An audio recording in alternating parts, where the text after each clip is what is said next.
Welcome to Podnutz Daily, episode number 272.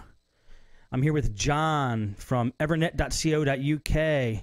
He is our guest today, and what we do at Podnutz Daily is we basically have a computer repair technician come on the show, talk about what he's doing, give us tips, tricks. If his business is doing awesome, we ask him why. I try to pry his secrets out of him, and sometimes they're actually willing to give them up rather easily, and we appreciate that. We all help each other here. So, John, how you doing today? I'm fine, Steve. How are you? Very good, very good. Where are you calling us from? I'm calling from Swansea, which is in Wales. Cool. Now, you just launched your business not too long ago, right? Yeah, it was about 2 weeks ago now. Okay, and I hear you're having pretty good success. Yeah, in the last 2 weeks, I've actually had to bite Yes Man because I can't do all the paperwork. I've had about 20, 30 customers in the last 2 weeks. Nice, good. You got to tell us how you're doing this. And for those of you who don't know, TS Man is it's like a customer and business management software for computer repair techs. Okay, John, take it away. You probably have some stuff prepared, so I won't stop you here. What do you want to talk about? Well, I'm just going to go through basically what I've done in the last 2 weeks. Okay. And why I think I might have done so well. And I've got quite a lot of crazy customers because obviously with lots of customers comes some crazy ones. So I've got some crazy stories to share. Oh, and quite a lot of Dell Inspiron hating to go on as well. Okay, good. Sounds exciting. So yeah, I did there's at the Swansea University they have a 2-day event called the Freshers Fair, and that's for the first years to come round and have a look and see what's going on. And I was there with 2 of my other colleagues, Dave and Linda, and we were there for both the days, and we handed out, I think it was about 3,000 flyers and about 500 fridge magnets and business cards, and always handed out quite a lot of stuff. And we were doing free laptop repairs there on the day. So if you brought your laptop to us, we were sitting there all day anyway, so you might as well look like we're repairing laptops. So we did some free repairs. Wait. Let me stop you there. So what, did you set up a table or something, and you handed out these flyers for doing free laptop repairs? Yeah, just at the Freshers Fair, so you have to actually bring it in. If you actually go to the our website, that's evernet, evernet.co.uk, and on the front page there's a link that's called Freshers 2010, and if you click through there, there's a photo of us at the table we had, the stall we had. That's a great idea. Poster. Did you get a lot of people going to that? Yeah, I had about 10 customers come in for the free laptop repair, and about 8 of them needed to be taken back to base and be charged for. So I still actually made quite a lot of money out of it. Okay, so what did you do? What did you do for free, and then how did you get it? How did you charge them? What I did for free, anything that didn't require, anything that had a full battery, because some of them came in and said, well, I haven't got any power. I said, well, we haven't got any power either, so we're gonna have to take it back to base. And things that we could do with, I had my basic call-out kit, which is basically kind of a few screwdrivers, a voltmeter, and a USB stick full of handy software. Cool. So if it needed to be, like, if the data needs to be backed up or something, that needs to go into the docking station, which is obviously back here rather than it was out there. Cool. So you were just standing out there handing out a bunch of stuff. Yeah. Do you have a flyer like that you could show us? Yeah, it's actually in the Podnutz forum. I posted it to someone actually asked, or have you got show us your business cards? I can't. It's in business and marketing, and show me your business cards by DKM Repairs. Okay, cool. There's the business cards, and then just slide underneath, I put the 2 sides of the flyers as well. Okay, good. Maybe I'll pull that up later, but if anybody's listening to that on the audio, just take a note of that, and if you want to check out what John handed out, then just check it out in the Podnutz forums. Okay, cool. All right, John. Sorry to interrupt you there. It was good. It's good so far. Good so far. Sounds good. I got called earlier today from Yellow Pages. I'm not sure if you've got an equivalent of. It's like a directory that's like a 600-page directory that's given out locally, and they charge you about £700 to be in it for the year. And they rang me and said, "Oh, we'll put you in as our preferred computer repair vendor at £700 for the year or something." And the success rate is very low. And I said to the woman, I said, "I don't want any more customers. I physically can't handle any more customers." She didn't know what to say, because most people say, "Oh, I don't want to." She was like, "Oh, that's a bit of a shame then." And because they always ask you, "Oh, how much customers can you take on?" and things. Right. Just sitting there going, "No, I don't want any more." Yeah, so that's great. It's flabbergasted a bit by what to say it to that. So. It's good. Hey, it's good you had too much customers before the Yellow Pages got a hold of you, because I had horrible success with them. But I don't know how it is in other parts of the world, and I know people in other states do well with it, but I did terrible with it. Yeah, some people do very well, but my demographic is towards students, and I don't know a single student who ever reads the Yellow Pages. I mean, everyone who hasn't found me from the Freshers' Fair or the leafleting have just typed into Google, they've gone laptop repairs, Bryn Mill, Swansea, or Upland, Swansea. That's the kind of two small areas that I cover, and I'm number one. So, good. I mean, you just click straight through onto there. It even beats the Uplands Computer Shop, which is actually a proper computer shop that's like a commercial shop. We've actually beat them. They're now number 2, and I've beaten them to number 1. Oh, they probably love you for that. They probably do love me for that, but there's not a lot I can do about that because people just see number 1, they just go for it. It says student laptop repair, they just click on it, and seconds later I get a phone call. I try and chat through on the phone about it, and then they come in and we try and get it sorted. Cool, good. I like it. Yeah. So yeah, AdWords, Google AdWords, obviously plays quite a key part. Okay. And trying to get higher up in the Google ranking, just to try and. I always ask people to say, "Oh, I found you in Google." I always ask them, "What keywords did you use?" Because it's always nice to know what your customers are searching for, and then that's what you can probably try and improve. All right. What did you find out what they were typing? Yeah, they were just typing in like laptop repair, Bryn Mill, Swansea, and Upland, Swansea. And after I realised they were trying to do that, I've now marketed it specifically towards that, and now number 1. So good. You mean in AdWords or in just organic search rank? In the organic search rank. Okay. AdWords, it's like 2nd or 3rd, but that's after the commercial, like national companies. But you used AdWords basically as like a little, I guess, a survey. Like you were finding out what they were typing to get to click on your AdWords ad, and then once you knew the keywords they were using, you targeted it for your website in general, so you get higher organic ranking. Yeah. Neat. And that's good. Now, how did you once you figured out what they were typing? How did you tweak your site to rank well or in the organic search ranking? I've got my site's actually WordPress, and I've got a plugin. It's called All-in-One SEO, and you can just alter the keywords in there, and I'm not sure exactly what it does. That sounds too easy. I just put the keywords in there, and it seemed to work. So that's what I'm using. Okay, good. WordPress, and so yeah, it's going well so far. Sweet. All right, good tips so far. Keep them coming.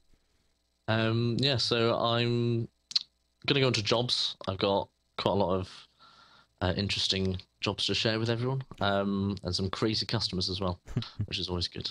The last about a week or so ago, I had about 10 Dells in the space of about 3 days. They were all Inspiron 1545 and 1525s, and they were all problems with Windows Update. I'm not sure what Windows Update did, but all the Hibernate files seem to have just, I don't know, spacked out. It just died. They just wouldn't. The Hibernate files? What do you mean?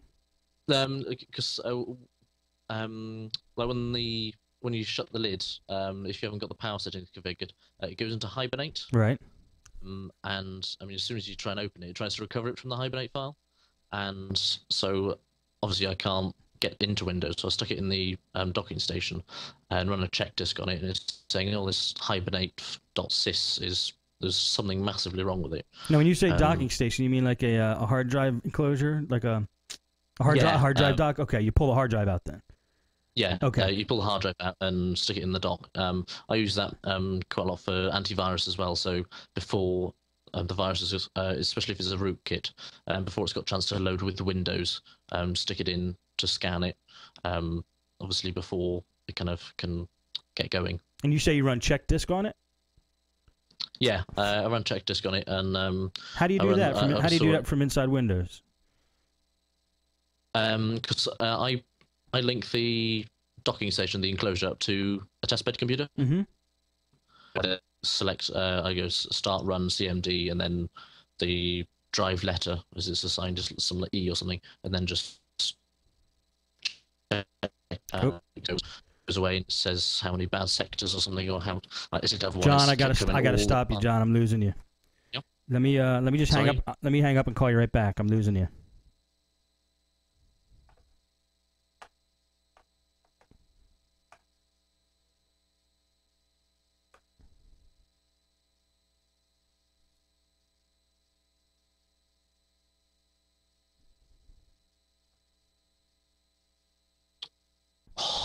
John. Oh, hello.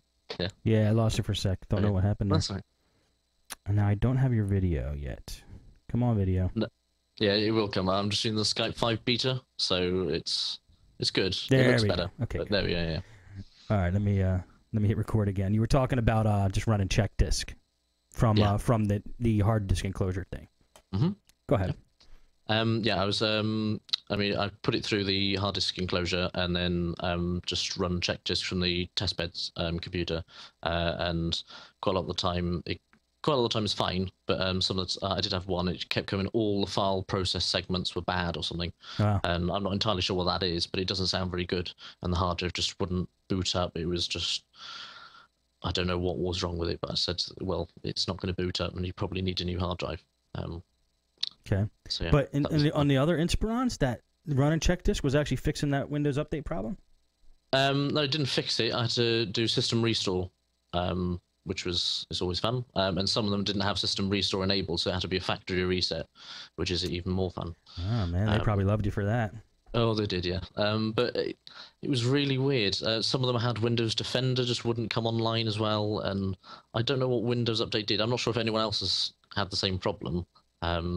But they just came. It was they all came in. It was a Friday, the 18th of September, I think the update was, and it just crashed all these Dells. I'm not sure if it was just a bad update or if it was just quite a lot of people didn't really like it. Something. I made money out of Dell and Microsoft. Yeah, if it's consistent through all those computers, something must have happened on that update. Yeah, I'm not entirely sure, but. Dell keep me in business, I suppose. So between both of them, I think you're all right. Dell and Microsoft. Dell and Microsoft. I think I'll be in business for quite a while. That's your marketing secret right there. Dell and Microsoft. Yeah, just if Dell and Microsoft broken, yeah, bring it in. That's awesome.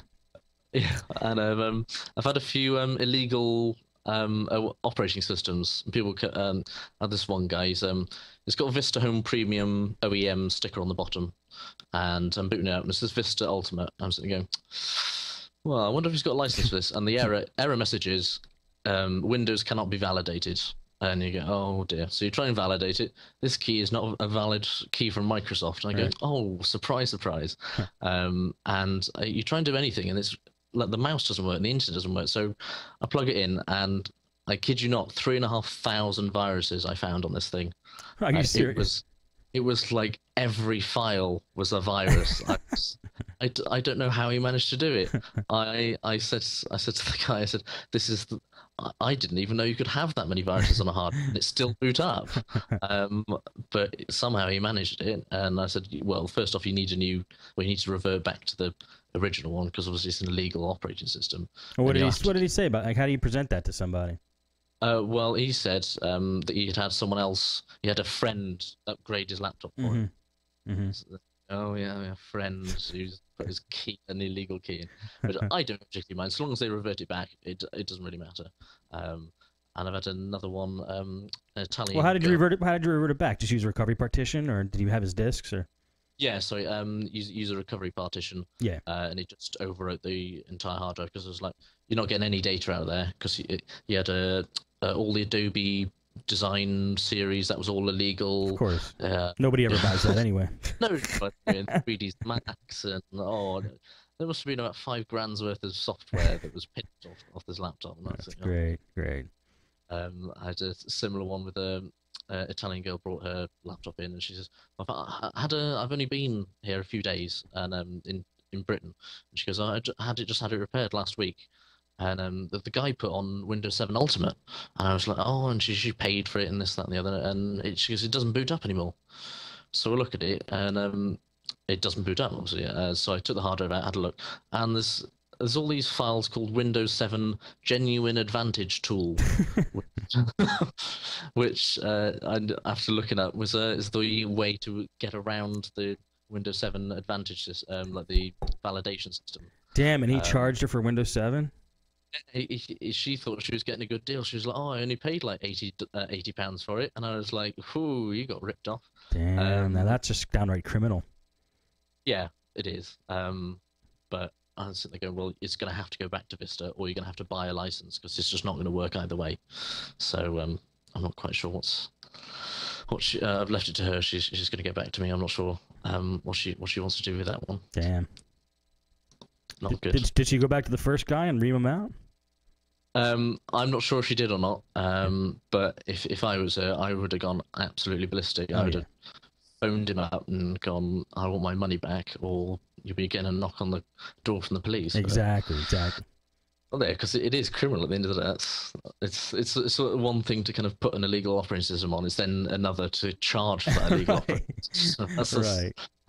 That's so far past illegal, it's unreal. So. I got to tell you, in my shop, when about a year and a half ago, was going along. I almost never got an illegal operating system computer come in. Yeah, for the longest time. Then I finally got one. The first one that came in, it was a cop. it was a cop's computer. The first system I got that had an illegal copy Windows, it was a cop. Oh, it was so funny. I'm like, it figures. Nice guy, good cop probably. But just saying. No. Yeah, some of the time they didn't even know that they've been ripped off until it stops working. Right. You fix it, and it's like, well, this is an illegal operator. You've got illegal stuff, and they're like, "Oh, well, the last guy who fixed it said it would be fine, and they charged me for it." And I was like, "No," but obviously they're the kind of people who give computer repair technicians a bad name. Right. Exactly. Yeah. I've got a small gripe about some eBay sellers. In the UK, obviously, in the US, you've got like Super DB999, I think, for the screens. Yeah. And you got obviously regular eBay sellers. Obviously, in the UK, it's a bit different. And I ordered these. I ordered an inverter and a pair of hinges for HP Pavilion 9700. Okay. And I ordered this like at the big, like midway through September, because on the listing it said United Kingdom, registered in United Kingdom, first class delivery, so it'll be here by the end of the week. 2 weeks later, I email them saying, "What's going on?" And I get this garbled message back, which I assume is a Chinese woman who always has a British name, like Amy or something. It's like, no. And I've looked through the feedback, and a couple of people have put neutral feedback or negative feedback. Have put they're not British, they're from China. And you go, "Oh, wait, 3 weeks for a part." The customer wants it like today, and obviously now with 3 weeks in, obviously she's ringing me every day. "What's going on?" I'm saying, "Well, I still haven't got the part." So I paid through all through PayPal, so I'm now going to dispute it with PayPal and just buy another one for the meantime, because I just PayPal will hook you up. It wasn't laptop aid or screen aid or laptop something. It was HK Electrics or something, and I assume HK. Now looking back at it, HK Hong Kong. Now at the time, it just seemed like a reasonable deal. I was like, "Oh, that's the only one in the United Kingdom." Yeah, click buy. Yeah, but no. Sucks. I've been there. But PayPal does hook you up, and so does eBay. They if you could prove, what do you got to show?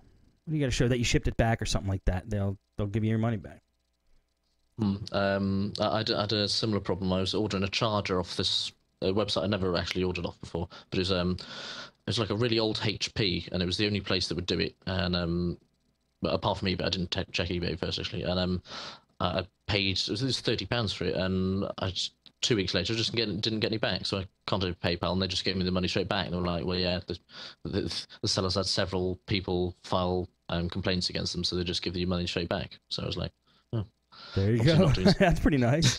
But see, I got to tell you, that's one of the things I like about eBay.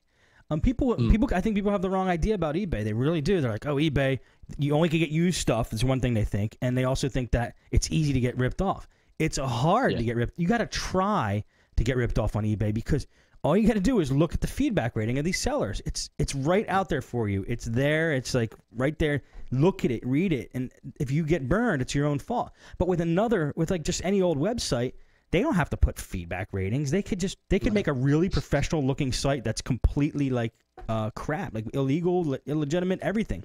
So eBay, that's why I love eBay, because you could see your buyer's feedback rating. Yeah, it's just a lot easier, because then I only tend to buy from someone who's got 1,000 plus, and it's like 99 or greater percent positive feedback. Right, not just one or two positives. You got to show some history.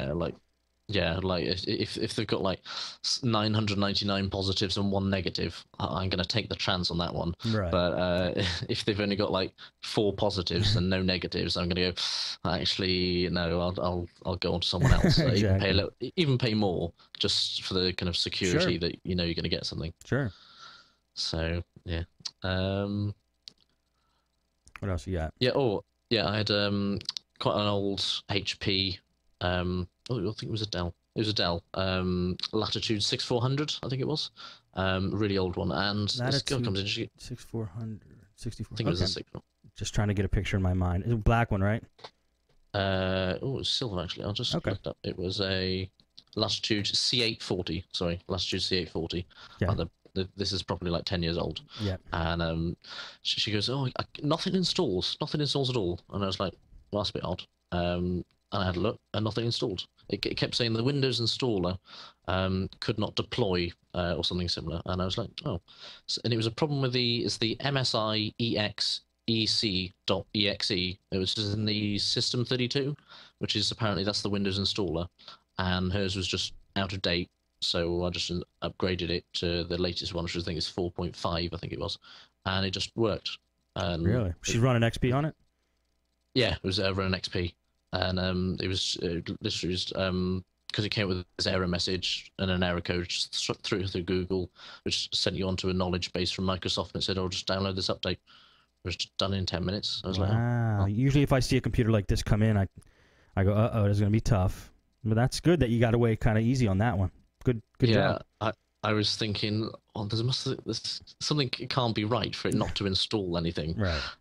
And she said all she wanted was iTunes and Skype. So I installed them both on there for her, because I was like, well, it only takes me 2 or 3 minutes to do it anyway.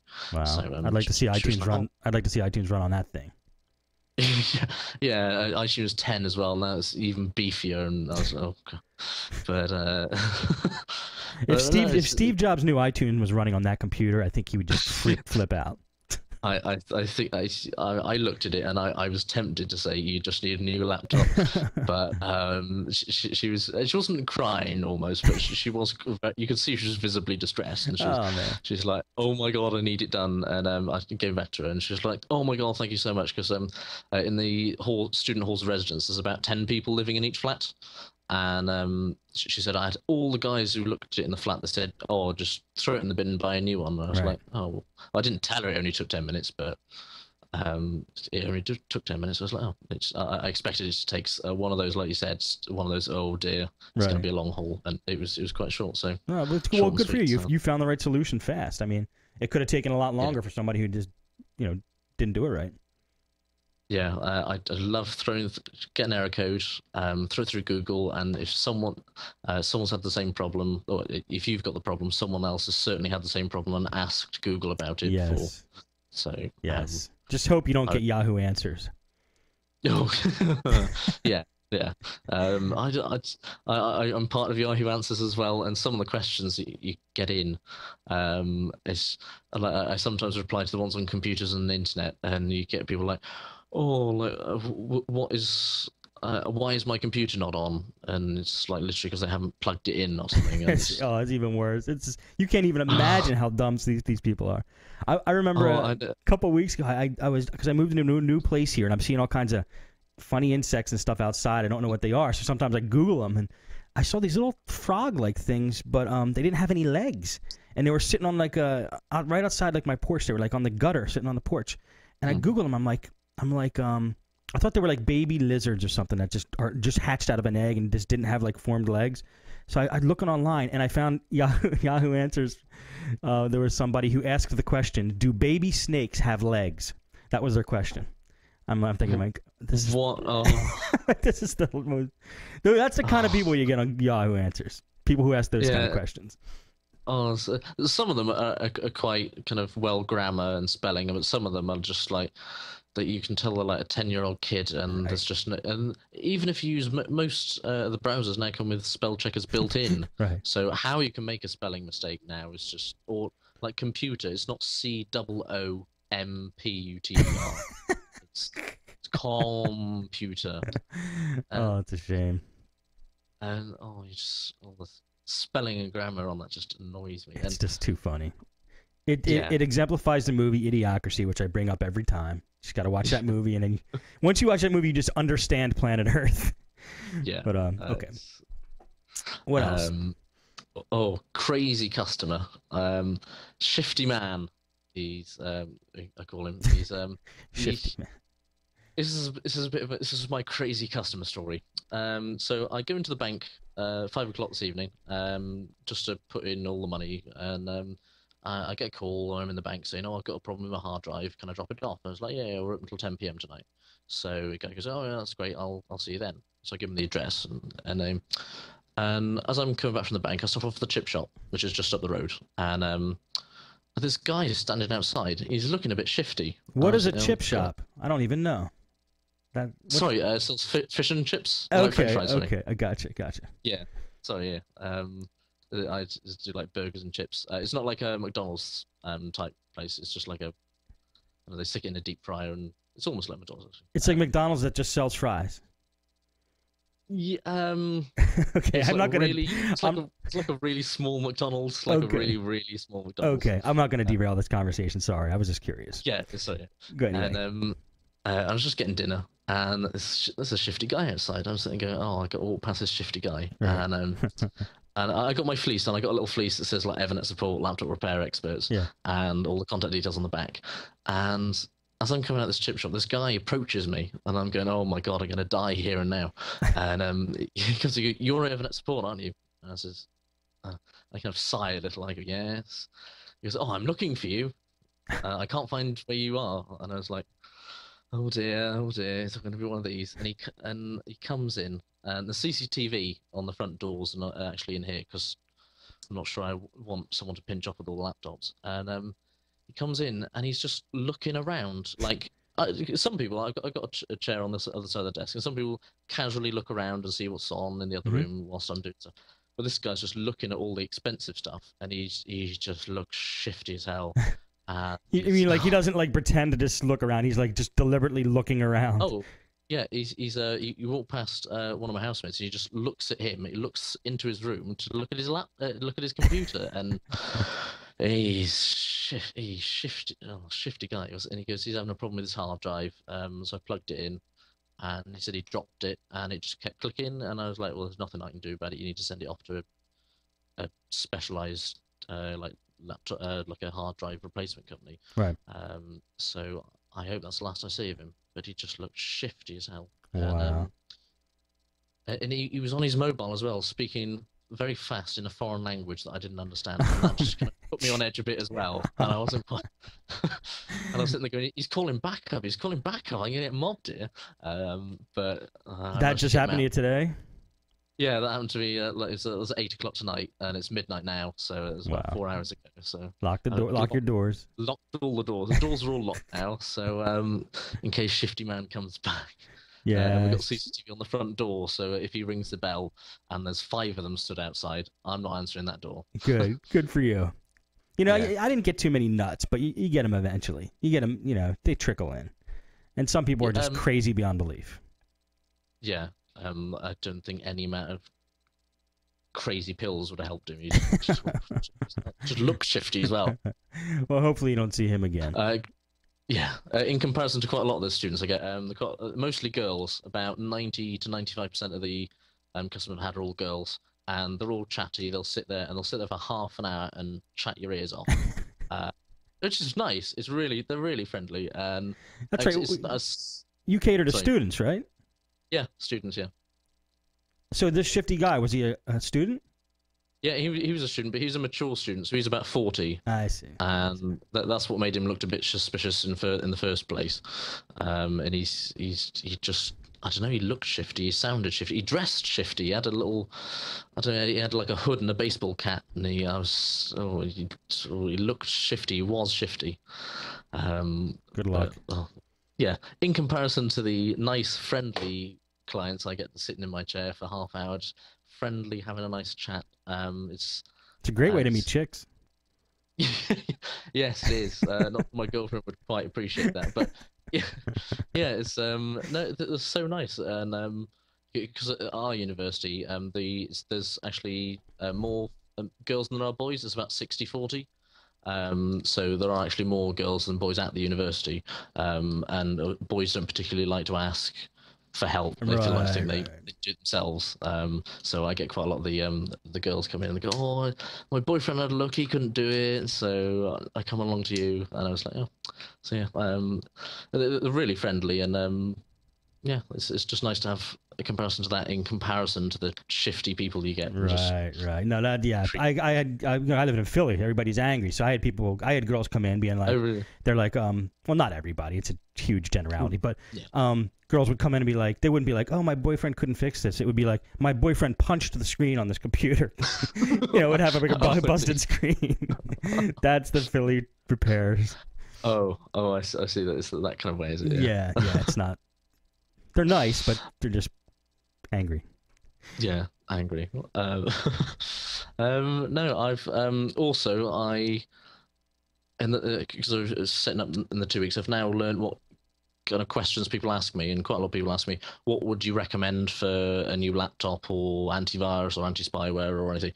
So I've actually had to create a sheet, like an A4 paper, just telling our recommendations are like super anti-spyware, of course, because we resell that, and Malwarebytes and AVG. We've also got an avoid column. So in our laptops column, we recommend Acer and Toshiba's because they're fairly cheap and fairly reliable, and avoid the only thing that's in there is Dell.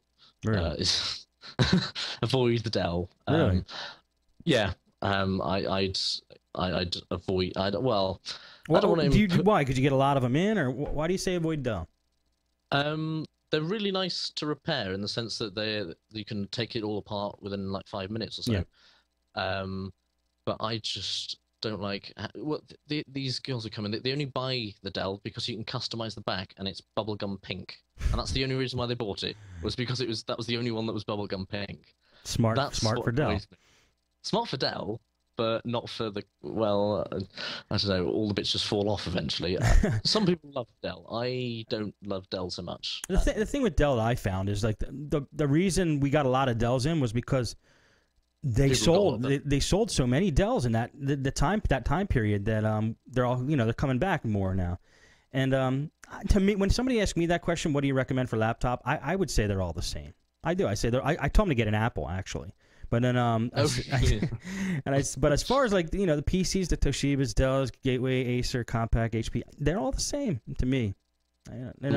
That's my opinion. But as far as you when they ask you what antivirus and anti-spyware you sell or you recommend, I would find ones that you like the best and definitely become resellers for all of them. Don't recommend anything you're not a reseller for, because that question's just open you up for a sale right there.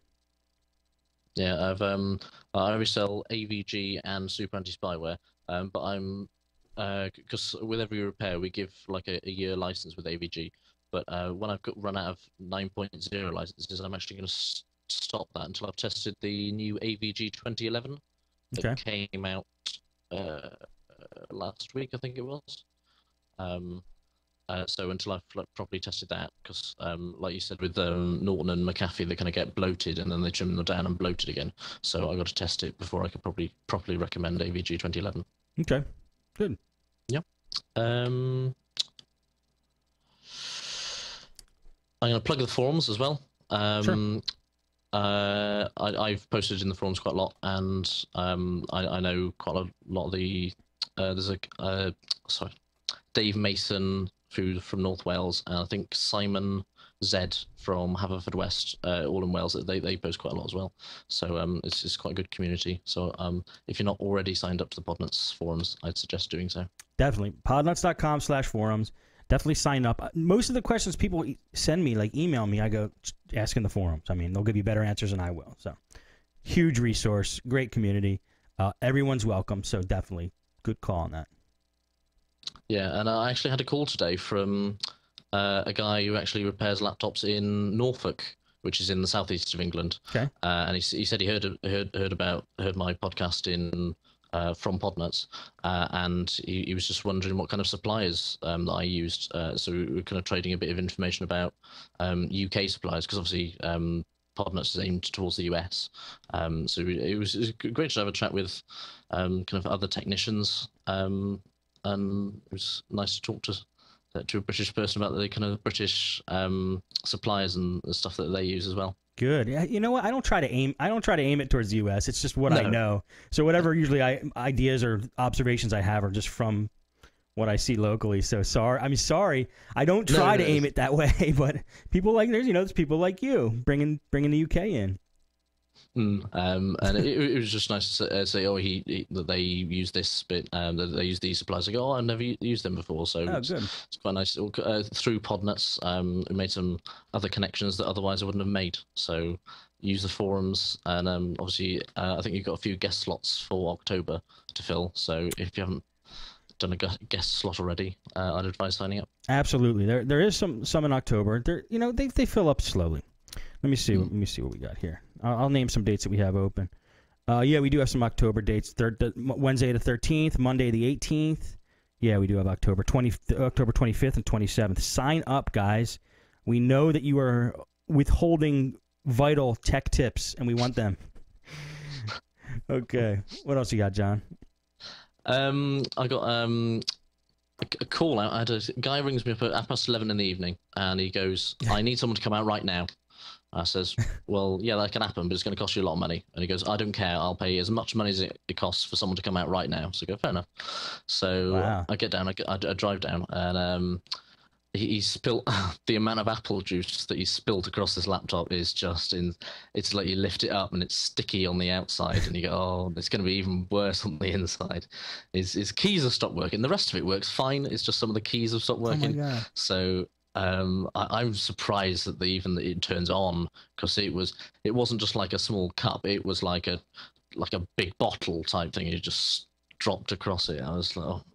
So what did you do with that? Well, I've got it drying at the minute in the airing cupboard, which is just like the where the boiler is. So just to try and dry it out as much as I can. Do you have the battery out? Yeah, the battery's out. Yeah. Okay.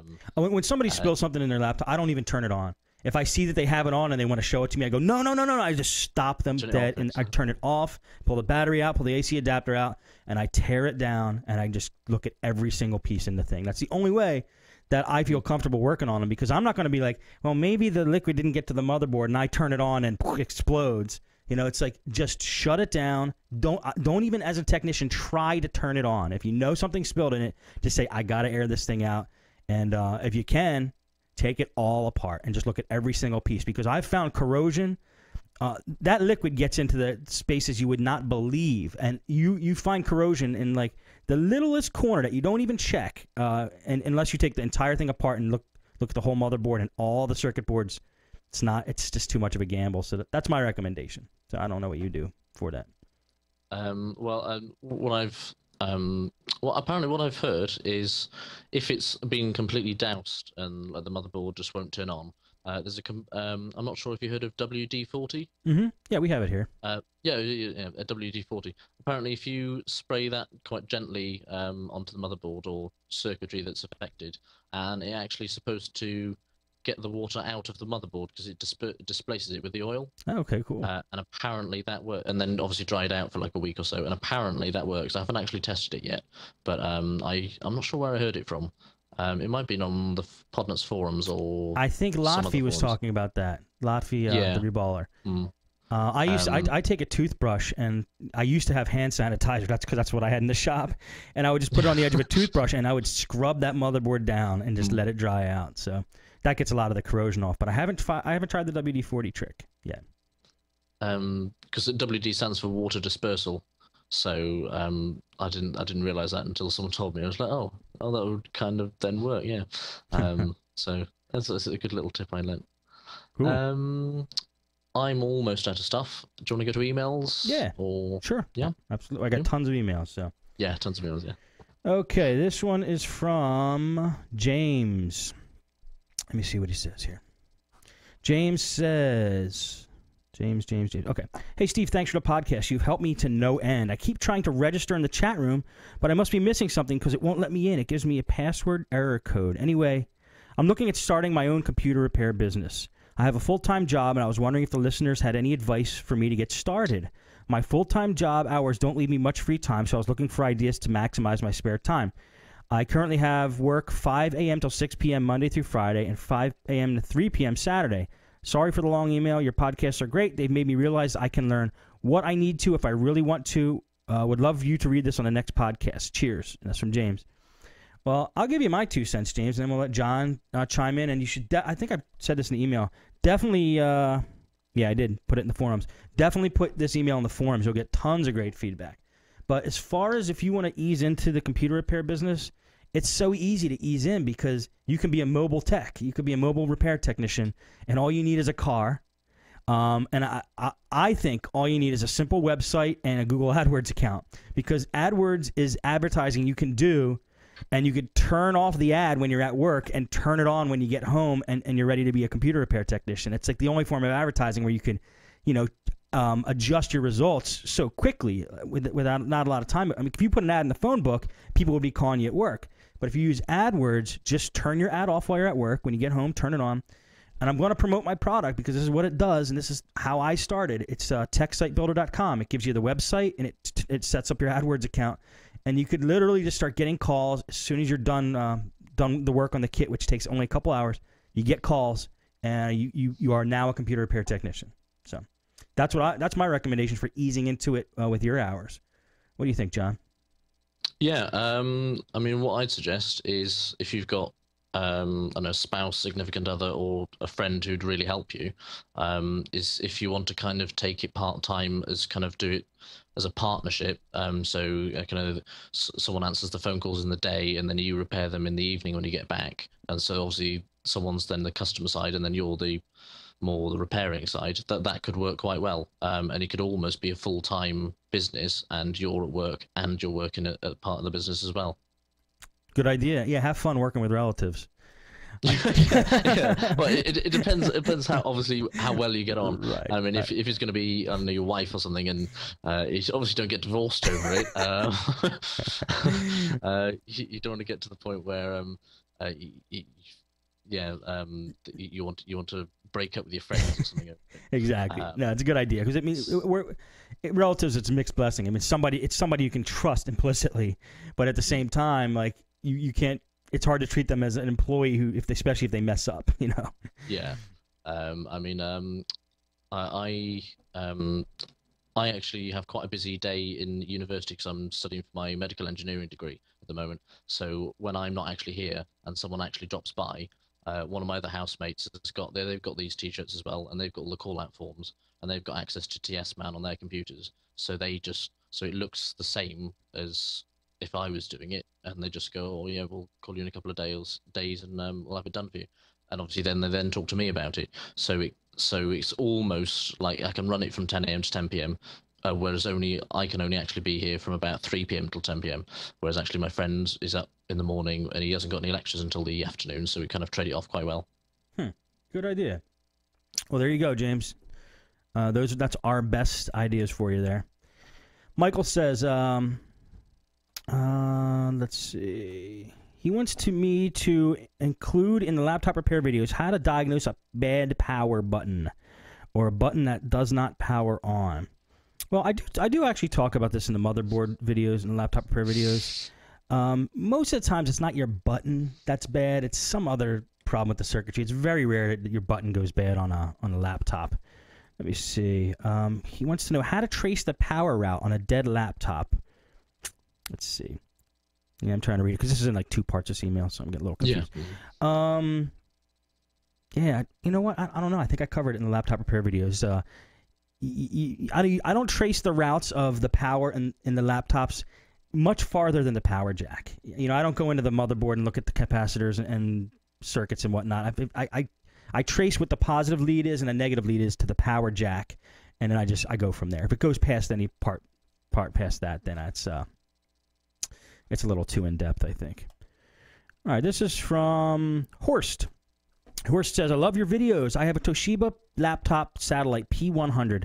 My LCD screen is half black and the other side's fine. Connected to an external monitor, it works fine. It looks like the LCD panel is bad. I took the LCD panel out of the laptop. Is there any way I can check the inverter before I look for a new panel? Horst. Yeah, Horst, the only way I know to check your inverter is to hook up another screen. So whenever you're doing computer repairs and you have a bad laptop screen and you replace it, if that screen still has a good bulb, I put it in my little storage container and I say, this screen, I write right on the back of the screen, good bulb. Even though the screen is cracked up to bits, the bulb is still good. And having those good bulbs is a great way to test inverters. Because if you get a computer that comes in and you're not sure if the screen is bad or the LCD inverter is bad, just pull out your stack of broken screens with good bulbs and just start plugging them in. If the inverter lights those bulbs, then you know you have a good inverter. So only way I know is to actually get another screen in there, Horst. I don't know any other way to do it. You could actually check with a voltmeter, but I believe the inverter puts out like 1,000 volts or something crazy like that. So 1,000 volts. I'm serious. I'm serious. That's why I was always afraid to take my leads and touch them to the inverter and test the actual voltage with a voltmeter. I guess you can do it. I'm not recommending it. It puts out like a crazy voltage, but I don't think the amperage is real high, so it's not like, you know, you're not going to get like nuclear explosion type, you know, results if you short the circuit out. But check it out. I do believe inverters put out really high voltage. All right. Anything on that one from you, John, or no? Yeah, I had a girl come in. This is the part I'm waiting for, an inverter, and you turn it on, and even the BIOS screen was just all green, and it was all horrible. And but I plugged it into an external monitor, and the external monitor was up fine. So I was like, oh well, it's obviously a problem with the inverter. The monitor was actually fine. Wait a minute, how do you know it's not the screen? I took the screen out and put in another one, and the screen works fine. So it must be the inverter. Wait a minute. I imagine. What do you mean? You took the screen out and you put a new one in the laptop? And No. I took the screen out and used the screen in another laptop. Okay, good. So the screen's still good. Very good. Okay. Good. Yeah. So yeah, so the graphics card works, the monitor works. It must be the inverter. Definitely the inverter in that case. Good call. Okay, this one is from Texter MD. This is a cool idea from OCZ called Revo Drive. It's an SSD drive through a PCI Express. So it would go in like a video card or a sound card. It's faster than a SATA cable, but not sure about SATA 6. One testimonial on Newegg.com said it took him 10 minutes to load Windows 7 from the disk. I think he means it took 7 minutes to install Windows 7, not to load from the disk. Another claims 12-second boot and programs and games load very quickly. This is cool and shocking. One day I'll install these drives on my fastest machine. It sucks that my fastest machine is already outdated, but I got an SLI. He's talking about it. He doesn't feel the slowness yet. I guess RAM drives are next. Okay, cons. It's expensive and the drivers might not be available. So what it is, it's basically an SSD that you don't mount like a hard drive. You just stick it in your PCI Express slot. And I don't know how they compare price-wise to an SSD, but oh, that's right. I don't think they're crazy expensive. Yeah, they're not. We looked at the prices. But it's a new thing. It's from OCZ called Revo Drive. Something to check out. I think it's a cool idea. It's like a RAM drive, basically. They had RAM drives you stick in your PC. You put sticks of RAM in them, and you put it in your PCI slot, and you have a RAM drive. This is similar. It's like flash memory, and you put it in your PCIe slot. Did you ever use one of them, John? I haven't used one. It sounds quite funky if it works. But I'm not. Yeah, like I said, the drivers, especially with Windows 7 or even more so Windows Vista, if the drivers aren't there, it's just an expensive piece of kit sitting in there, isn't it? I guess so. All right, this is from Door to Door Geek. We were having discussions about Hiren's Boot CD and whether it's illegal or not. Hiren's apparently made great strides to make their software more legal, and we thought that they took like all of their illegal stuff off of it. But Door does note that it also ships with Mini XP. Now, Mini XP is like a hacked version of Windows XP. Now, is that illegal? I don't know, because, I mean, this is a question. Steve D brought this up. Windows XP, you can basically copy an XP disk and install on any machine you want, as long as you put the proper product code that came with that computer on. You know, it's not. I don't see the illegality of it. Same thing with, I guess, Mini XP. If you install it on a machine and you installed the proper product code for that version of XP, is it wrong to hack it? I don't know. What do you think, John? Yeah, I mean, I've got some of the most common recovery disks like Dell and Toshiba and things, and I just stick them in any kind of Dell. It says XP operating system. Right. I just stick it in, and because they should have the certificate stamped on the back with the product key, and if it hasn't, you can use project key to work out what the key was before, or before you wipe it, obviously, and then try and do it that way. But they should have the product key on the bottom. And so, yeah, as long as you use a valid product key, there's no reason why you couldn't even download it from TechNet or off, I don't know, Pirate Bay or something, and just use that image. So long as you're using a valid key, there's no problem with it. Cool. I don't think. I guess so. I don't know. Hiren's is coming. At least they're coming along, because people like Hiren CD. It has a lot of good stuff on it, but I never recommended it because it used to come with like hacked versions of Acronis and stuff. So anyway, Hiren's halfway there, I think. This is from Tens. I like that name. Hey, love the show. Been listening for almost 2 years now. I can't tell you how much great stuff I've learned from all your shows. Thank you, Tens. I wanted to comment on something I heard in the Evernote Podnutz Daily number 264. I think he means... Oh, that's me. Yeah. Evernet. He wrote Evernote. He says, your guest was talking about Combo Fix and how it is his go-to for virus/spyware. I would like to warn the listeners that Combo Fix is a very powerful tool and can do damage to a system if not used correctly. While it is a great tool, it should not be the first use sort of tool. It should only be used if you're experiencing issues that other scanners, Malwarebytes, Super Nice Spyware cannot find. Bleeping Computer has a tutorial as well as warnings and the download links at bleepingcomputer.com. They also have trained experts who can help you use the program as intended without doing any damage to your machine. He's a big fan of Bleeping Computer. Thank you, Tens. What do you think about that, John? Yeah, I should have put a disclaimer on the end of that one. What I do is I run three different. I run AVG first, then Malwarebytes, and then Super Anti-Spyware, and that kind of cleans the rest of it, everything up.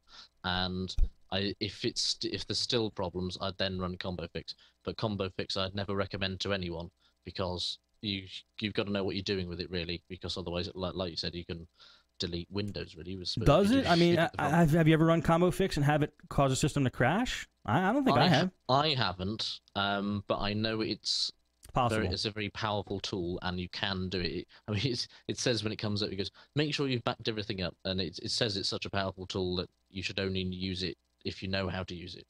Okay. So yeah, I should put a disclaimer on there. You should only use Combo Fix is a very good program as a last resort to get rid of anything there, but if it's attached to a critical system file, it might take it with it, and you won't be able to boot it. So yeah, use with caution, extreme caution, I think. Okay, cool. I mean, I honestly didn't know it was that dangerous, but all right. Kevin says, here's an audio message for Podnutz from Kevin. Let's see if I play this, I think everybody will hear it. Let's give it a shot. Hi Steve, this is Kevin, known as Reliant in the chat room. Just a quick message regarding... Can you hear it, John, or no? Yeah, I can hear that, yeah. Okay, here we go. Episode 269 with Jeff from Michigan. Frazier wrote in about if there was any other means of audio and some other stuff that he could learn about being a computer tech. I thought of the Mike Tech Show. Mike Smith talks a lot about computer repair, as you do, but he also talks about the business end of doing computer repair. Also, during that podcast, you played audio from William. Well, your audio listeners never heard it. It was all silent. Thanks for your hard work. Oh, and listeners, buy the laptop and business site videos. They are well worth it. Hey, this is Kevin from Akron, Ohio. Talk to you later. Thank you, Kevin. Thanks a lot for that. And thank you for sending that in an MP3. I like how that worked. Google, it plays right from Gmail. It's beautiful. That was Kevin. who's reliant in the chat room. Yeah, I guess I should have mentioned. We had a listener ask if there's any books or videos or something that he could learn some extra stuff about starting a computer repair. I didn't think about podcasts. Definitely Mike Tech Show. And a lot of the stuff that Mike does is very good. So I should have recommended that. Good call, Kevin. Good call. Oh, and as far as the audio message being silent on that show, I think I fixed one show. I'm not sure if I fixed both. I think I fixed all the shows, actually. I think you can hear the messages now. So, William, if you're listening, I fixed that for you. Thank you. Anything to add on that one, John, before we go on? No. That was good. Yeah. Okay. I'll tell you what. What's today? Monday? Let's see here. Why don't we end off? I got a few more emails here. I'm going to save them for Wednesday, and then we'll do them then. Yep. Okay. Is there anything you wanted to end off on John? Where could people find you? What would you like to plug? I'd like to plug evernet.co.uk, and we've got some photos up there from when we were at the Freshers Fair, and I've got all but one of my lackeys have now got photos on the main page, so I'm just going to chase that last guy up for a nice photo shoot. They start slowly appearing. I remember they were all shadows last time. Yeah, they're all shadow men, but now they've got faces, and people like the faces. They're like, oh no, how's that person? Because some of them actually know, because they're all students. Some of them actually know one another. They go, oh, how's James or something, and so it actually works quite well. And people like the photo, the visual image of a person, rather than the kind of fake woman with a headset going, call us anytime. I'm telling you, people who have had trouble with the tech site builder, and they say, my AdWords isn't converting or whatever, put a picture of yourself on your webpage, like John does, like a bunch of the other people that have been on the show. It makes a world of difference. It's like you said, they want to see a real person. They don't want to see the stupid girl with the headset, It's just not working anymore with the girl with the headset, especially if she's the same girl on every page. So, definitely put a picture of yourself fixing a computer, because that human element, they can relate to you, they feel more comfortable, they see you, they know what you look like at least. It creates a reality. So, yeah, good tip on that. And great job with your business. I really hope that you guys keep going strong. It sounds like you're doing just fine. Yeah, I've actually had to think about employing someone else. I've actually got a couple of the guys who do volunteering. I've actually now to take on like an apprentice almost, just to try and get as much work done as humanly possible. Great. So we're going a lot better than I anticipated. Good, man. Well, that's great. Keep it up. And then definitely sign up for a future show and let us know how you're doing. Yeah, I think I'm on the Great Tech Debate this Saturday, and I'll sign up again for the Podnutz Daily later on. Sounds great. Okay, John. Thanks very much. That's all right then. Cheers in. And for everybody else, we'll see you next time.